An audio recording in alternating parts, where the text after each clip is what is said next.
അലൈക്കും വറഹ്മത്തുള്ളാ. പ്രിയരെ, നമ്മളൊക്കെ റോഡ് സൈഡിലൂടെ നടക്കുമ്പോൾ ഒരുപാട് മൃഗങ്ങളെ കാണാറില്ലേ? നമ്മൾ അവരെ പരിഗണിക്കാറുണ്ടോ? അവരെ ശ്രദ്ധിക്കാറുണ്ടോ? നമ്മൾ അവർക്ക് ഭക്ഷണം നൽകാറുണ്ടോ? എന്നാൽ നമ്മുടെ റസൂലുള്ളാഹി സ്വല്ലല്ലാഹു അലൈഹി വസല്ലം തങ്ങൾ മൃഗങ്ങളെ വളരെയധികം ഇഷ്ടപ്പെട്ടിരുന്നു. മൃഗങ്ങളെ പ്രയാസപ്പെടുത്തുന്ന ഒരു പ്രവർത്തനവും അവിടുത്തെ ജീവിതത്തിൽ കാണാനേ സാധിക്കില്ല. വളർത്തുമൃഗങ്ങളെയും കന്നുകാലികളെയും ഭയപ്പെടുത്താതെ മൃദുലമായി അവയെ പരിപാലിക്കാൻ നബി സല്ലല്ലാഹു അലൈഹി വസല്ലമ എപ്പോഴും ഉപദേശിക്കാറുണ്ട്.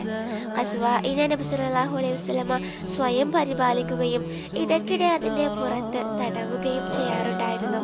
മിണ്ടാപ്രാണികളെ സംരക്ഷിക്കാൻ നബി സല്ലല്ലാഹു അലൈഹി വസല്ലമ എന്നും മുന്നിലുണ്ടായിരുന്നു. മനുഷ്യരെ എന്ന പോലെ മൃഗങ്ങളെയും സ്നേഹിച്ചു, അവയോടുള്ള വാത്സല്യം പ്രകടിപ്പിച്ചു. മൃഗങ്ങൾ തിരിച്ച് നബി സല്ലല്ലാഹു അലൈഹി വസല്ലമയോടും ഇഷ്ടം പ്രകടിപ്പിച്ചിരുന്നു.